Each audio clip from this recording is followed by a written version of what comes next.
आदरणीय श्रोताओं को सप्रेम राम राम करके आज का राम कथा आपके सामने परिवेशन करने जा रहा हूँ।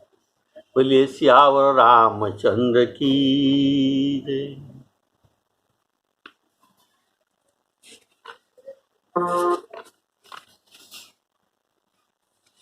श्री राम जय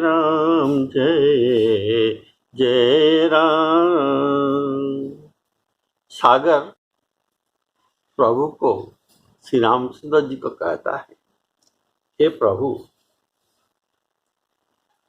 आपने अच्छा किया जो मुझे शिक्षा दी, पर रही मर्यादा की बात तो यह भी आपके ही बनाई हुई है। अर्थात आपने जो मर्यादा का बांध दी है,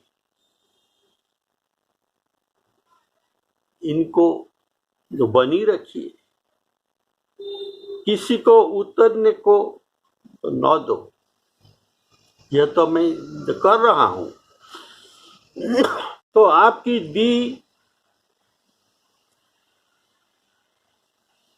दी हुई इस मर्यादा को ही मैंने पाला। और हे प्रभु, ढोल गंवार शूद्र नारी, शूद्र पशु और नारी, ये सब ताड़ना के अधिकारी होते हैं।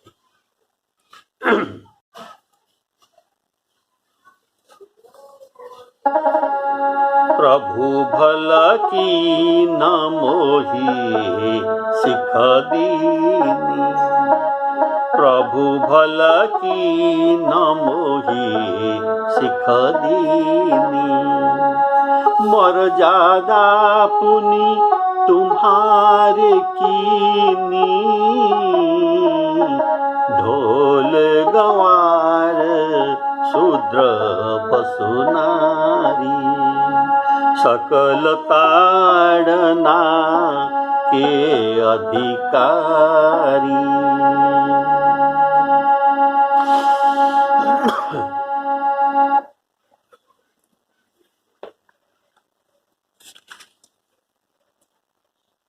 प्रभु सागर कहता है, प्रभु भल की न मोही सिख दीनी। अर्थात सेवा में सबको भल होता है,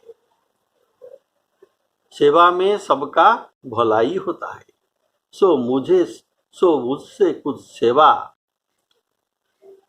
करनी थी और आपने दंड देकर मुझसे सेवा कराई। इसी से सागर ने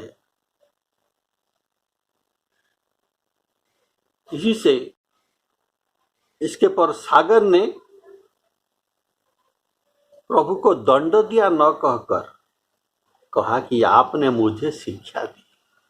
दंड के बदले ये शिक्षा का शब्द प्रयोग करता है, क्योंकि दंड दिया जाना कहना ये विरोधी बात है, और शिक्षा देनी कहना यह सुनने को बड़ा जो मृदु बात है। इसी से मैं आपका मर्यादा किया। मर्यादा पुनि तुम्हारी कीनी। इसका तात्पर्य यह है कि यह आपकी दी हुई मर्यादा है, आप इनकी रक्षा करें, कारण बड़े लोग अपनी दी हुई वस्तु का नाश कभी नहीं करते। मर्यादा और बड़ाई ये आपकी ही दी हुई है, चाहे आप इसे रखिए अथवा इसे मिटा दीजिए। अथवा ये कहता है, ढोल गवार शूद्र पशु नारी, सकल ताड़ना के अधिकारी। अध्यात्म रामायण में सागर श्री राम जी को कहता है कि हे देवश्रेष्ठ प्रभु, जैसे लाठी पशुओं को ठीक ठीक मानता है, ठीक ठीक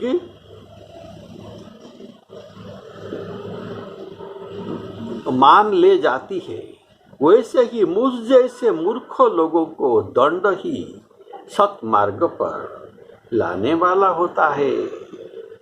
इनमें जड़ बुद्धि, मूर्ख और पशु ये 4 शब्द आया है।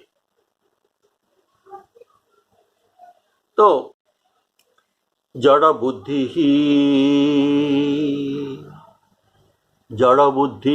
जड़ो मूर्ख, कथं जानामि निर्गुणम्, दंड एव हि मूर्खाणां सन्मार्ग प्रापक प्रभु। इसका श्लोक आपने सुन लिया। समुद्र जल तत्व ये 5 तत्वों में एक तत्व है, पर अकेले अपने जड़ तत्व को ये न तो कहकर 5 तत्व का गिनाया था। इसलिए 5 तत्वों का दृष्टांत के लिए यहाँ गोस्वामी जी ने, यहाँ समुद्र ने 5 का उदाहरण भी देता है। कौन सा? ढोल, गंवार, शूद्र, पशु और नारी, ये 5 का उदाहरण देता है। ढोल जड़े होने पर इसे प्रथम कहा गया। शेष जो 4 गंवार, शूद्र, पशु और नारी, पहला वाला ढोल जड़ है और ये 4 चेतन होते हैं। इन 4 को पीछे कहकर सूचित किया गया है कि जैसे ढोल जड़ है, वैसे ही इन चारों भी जड़ बुद्धि वाले हैं। इसीलिए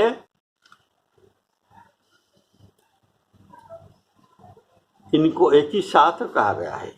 जैसे ढोल पीट जाने पर बोलता है, उनको ये ठुकने पर ये बोलते हैं और सुख भी देते हैं, वैसे ही ये सब पीटने पर, गंवार, शूद्र और नारी, पशु, ये सब पीटने पर अर्थात शासन करने पर ये सुख देते हैं। समुद्र श्री राम जी को कहता है कि आपका दंड देना मुझे उचित है और मुझे उचित है कि जड़ता करना। मैं जो जड़ता दिखाया ये भी उचित है, आपको दंड देना ये भी उचित है। और देखिए, जगत जननी पार्वती जी ने भी जड़ पद को स्वीकार किया है।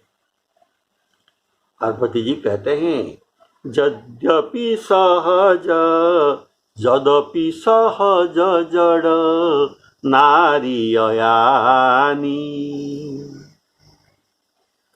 ढोल जड़ है, शेष जो 4 पदार्थ कहा गया है, गंवार, शूद्र, पशु, नारी, ये 4 चेतन है। इनको इनमें गंवार शूद्र ये दोनों जो पुरुष संज्ञा है, गंवार और शूद्र ये दोनों पुरुष है, पुरुष जड़। और नारी को भी जड़ स्वभाव तो कहा गया है, अर्थात पुरुषो हो या नारी हो, जिसके पास जड़ बुद्धि है ये सबको ताड़न करना चाहिए। ताड़न का अर्थ उनमें डिसिप्लिन, उनको डिसिप्लाइंड करना चाहिए, इनमें डिसिप्लिन आना चाहिए। जैसे पशुओं को ठीक मार्ग से चलाने के लिए उनको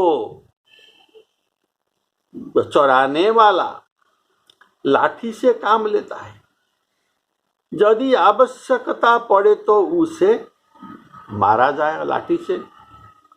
अगर लाठी को ऊंचाने से भी काम हो जाता है, पशु मान जाता है, तो उसे क्यों मारा जाए। और ऐसे भी हो सकता है कि लाठी को भी ऊंचाना न पड़े। यहाँ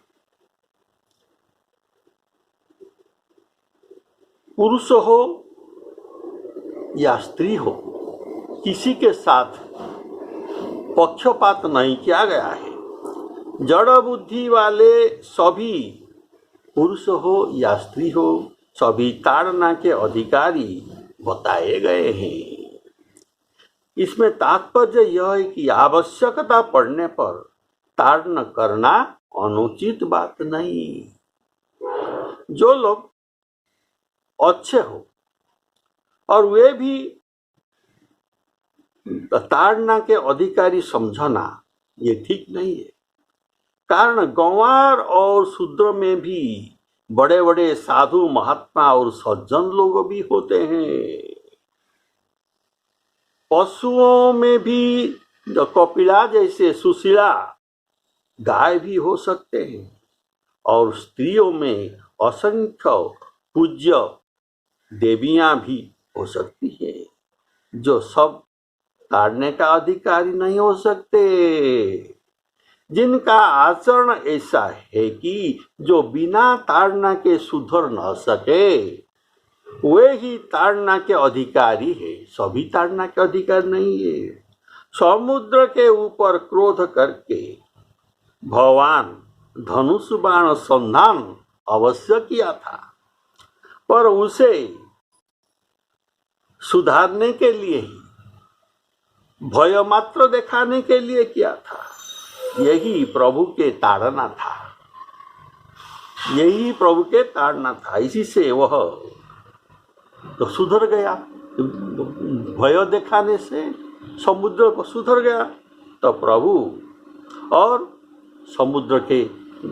समुद्र को विनयी कहा गया, ये विनय किया।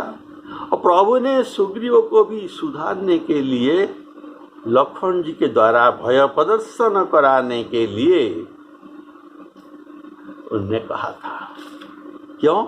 उनको सुधारने के लिए। भय प्रदर्शन करना कि इसमें भी कुछ सीमा है। इसीलिए प्रभु कहता कि सुग्रीव कोई बुरा आदमी नहीं है, नहीं तो मैं उनके साथ मित्र क्यों बनाता। वे केवल विषय भोग में मेरा कार्य को भूल गया है। इसीलिए थोड़ा सा भय के प्रदर्शन से वह सुधर जाएगा, ज्यादा भय दिखाने से वह यहाँ से भाग जाएगा। कारण ये बड़ा भयालु भी है, कहीं भाग जाए तो फिर उसे हमको ढूंढना पड़ेगा। तो आपके कार्य है क्या? उनको इतना भय दिखाना जितना उनको चाहिए, और उनको मेरे पास ले आना। तब अनुजहि समुझावा रघुपति करुणा सीम। भय देखाई ले आवऊं, तात सखा सुग्रीव। अतः ऊपर से भय दिखाकर अंतर में करुणा रहना चाहिए। इसीलिए रघुपति को करुणासिंह कहा गया। यह हमारे ताड़नकारियों को शिक्षा है। ताड़ना करिए, पर हृदय में सबका करुणा ही रहना चाहिए। वैसे शिक्षकों को अधिकार है कि शिष्य बालक की वे ताड़ना करें, पर यह उनका अधिकार मात्र है। जब आवश्यकता समझे तब उस अधिकार का प्रयोग करें।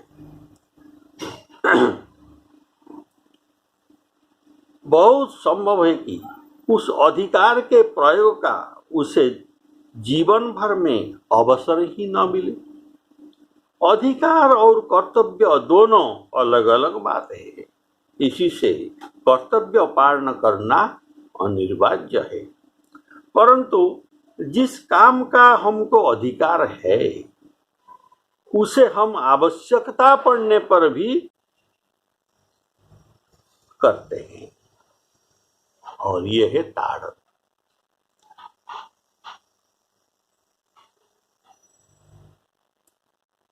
जैसे राष्ट्रपति जी को इमरजेंसी प्रयोग करने का अधिकार दिया गया है, पर ये इमरजेंसी अर्थात जरूरीकालीन परिस्थिति में ही इस इमरजेंसी को प्रयोग करते हैं। ऐसा भी हो सकता है कि इनकी 5 वर्ष का शासन काल में अवधि में उन्हीं को एक बार भी इमरजेंसी डिक्लेरेशन करना जरूरत न पड़े। जैसे पिता माता के लिए नियम बनाया गया है कि क्या लाड़येत 5 वर्षाणि 10 वर्षाणि ताड़येत प्राप्त्येतु 16 वर्षे पुत्रे मित्रम इवं आचरेत। अर्थात 6ठे वर्ष से 16 वर्ष तक पुत्र को ताड़ना करना चाहिए। यह अधिकार उनका है, पर उनको रास्ते पर लाने के लिए ताड़न जरूरत पड़ने पर ही करना चाहिए।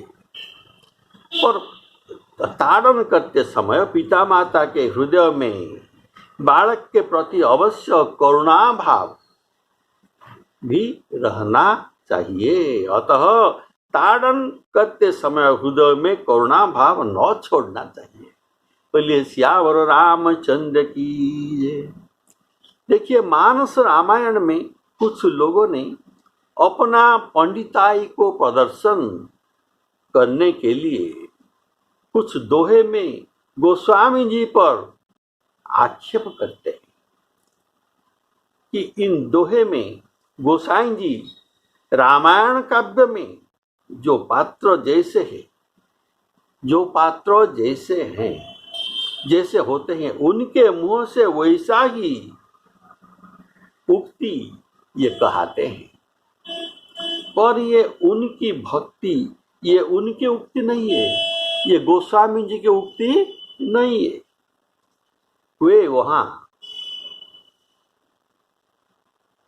अपना नाम नहीं लिखते हैं।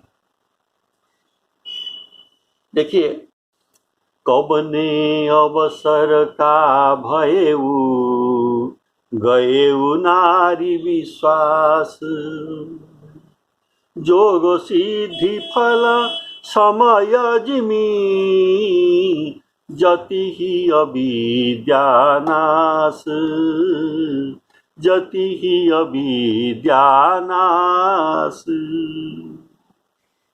इसमें नारी जाति के प्रति गोस्वामी जी के आरोप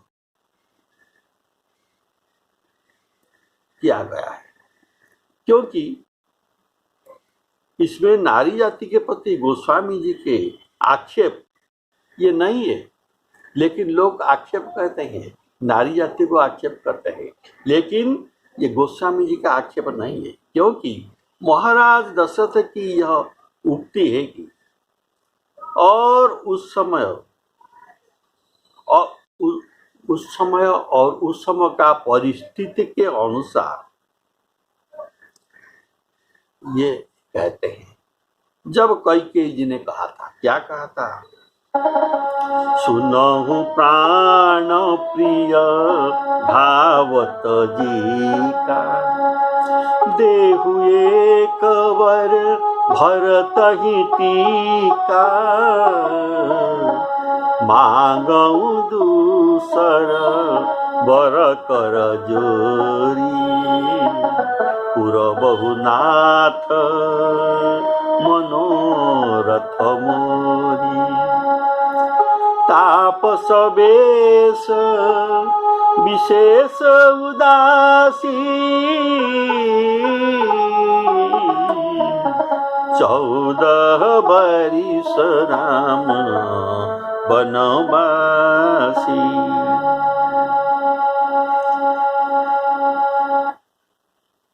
ये जो राम 14 बरस राम वनवासी, ये वाक्य राजा को बाण समान उनके शरीर में, हृदय में विद्ध हो गया, उनको बाण समान लगे।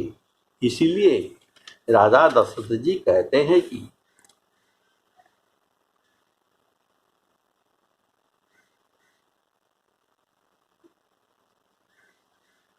मैं उनको क्यों वर दिया, इसलिए वर प्रदान करने का उनको पश्चाताप भी हो रहा है।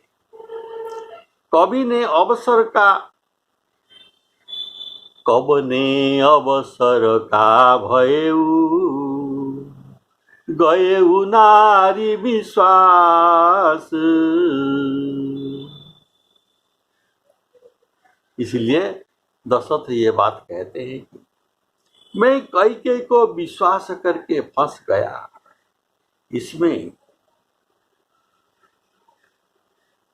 केवल कैकेयी को ही संकेत किया गया है, सभी नारी समाज को नहीं संकेत किया गया है। इसमें गोस्वामी जी का आक्षेप करना, गोस्वामी जी को लोग आक्षेप करना, ये उनका निरर्थक है, यह आक्षेप करने का योग्य नहीं है। और एक बात, काह न पावकु जारी सक, कान समुद्र समाई, कान करी अबला प्रबल, केही जग कालु न खाई। ये जो दोहा है, ये राम जी के वनगमन के समय है। अयोध्यावासी अपने में यह बात करते हैं और कैकेयी को सब अनर्थ का मूल समझकर सभी गाली देते हैं, अर्थात वे दुखी होकर कहते हैं कि का न करे अबला प्रबल। ये उनका दुख की बात है। और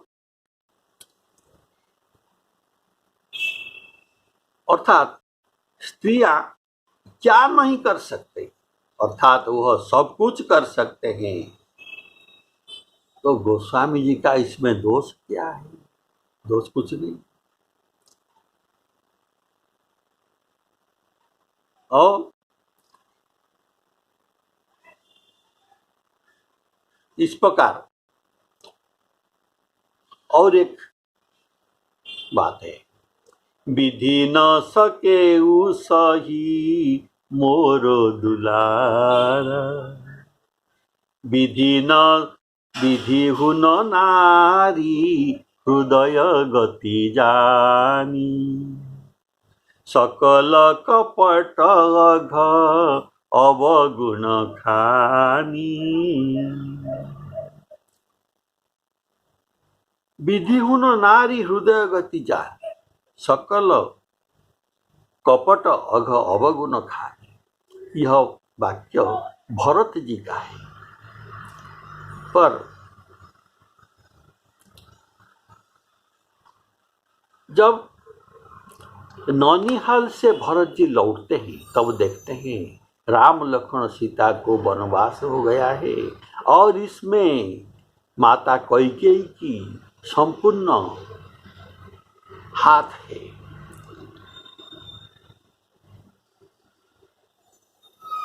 और सब अनर्थ का जड़ कैकेयी जी है।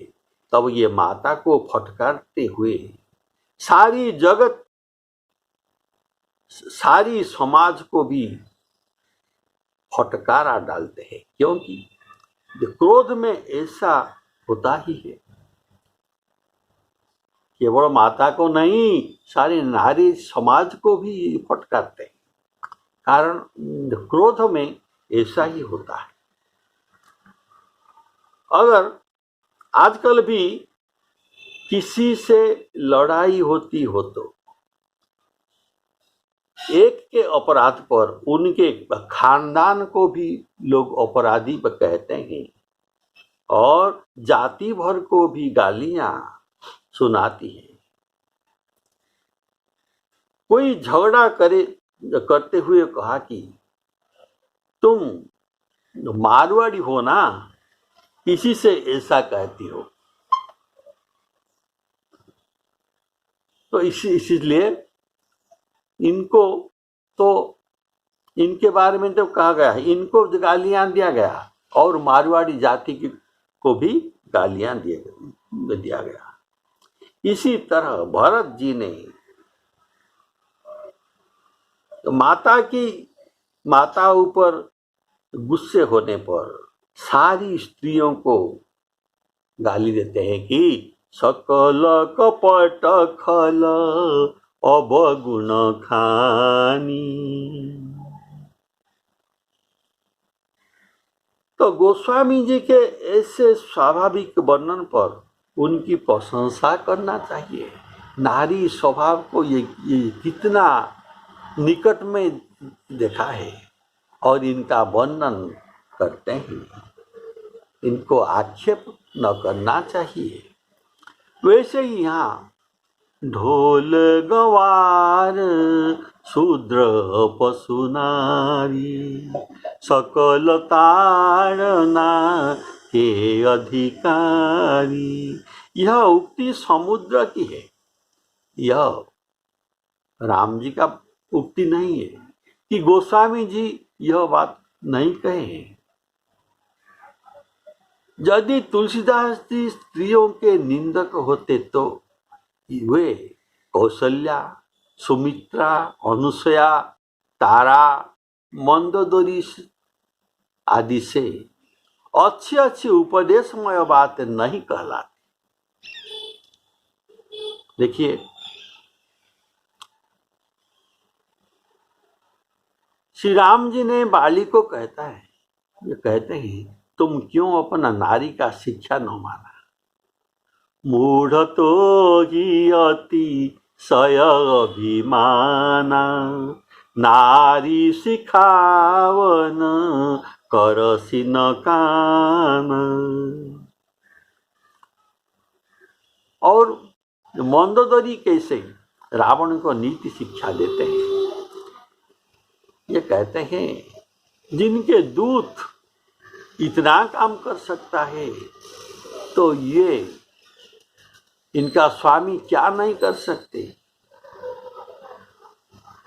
इसलिए आओ हमारा इंद्रजीत को राजा करके हम दोनों तपस्वी और तपस्विनी बन के वन में जाकर रघुनाथ जी का भजन करेंगे।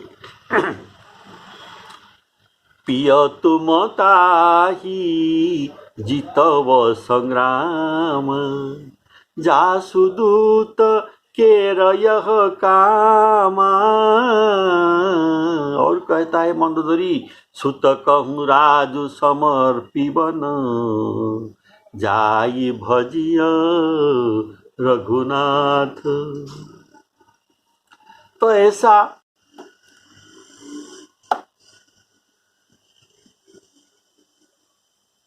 गोस्वामी तुलसीदास पर लोग लांछना लगाते हैं कि ये नारी जाति को अच्छी दृष्टि में नहीं देखते। तो गोस्वामी जी तो ग्रंथ के रचना में ये पहले से ही कह दिया, ऐसा तो खलो संसार में रहेंगे और ये तो मेरा ग्रंथ को परिहास करेंगे। और जैसे काक कोयल को कठोर शब्द कहता है, इसी से जब कोयल का प्रचार होता है तो ऐसे भी इनके परिहास से मेरा भी हित होगा और मेरा ग्रंथ ये भी जगत विदित हो जाएगा। खल परिहास होई हित मोरा, काक कही कलकंठ कसो कठोर। और भी एक बात है, जगत में जितना चीज ब्रह्मा जी ने बनाया है सब में कुछ गुण दोष है, लेकिन संत ये हंस स्वरूप केवल गुणों को ग्रहण करते हैं।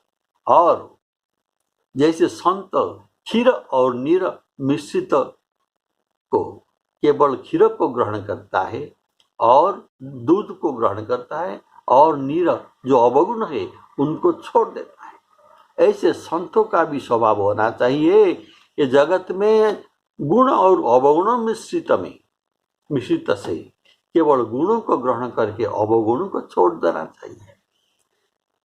तो अगर कितने लोगों को इसमें कुछ अवगुण दिखाई पड़ता है तो इनमें तो गुण असंख्य है, अवगुण के तुलना में इनमें गुण असंख्य है। तो ये गुणों को क्यों ग्रहण नहीं करते, केवल अवगुण ही इनको दिखाई देता है। तो इनका जो देखने का दृष्टि को ये बदलना चाहिए। बोलिए श्यावर रामचंद्र की।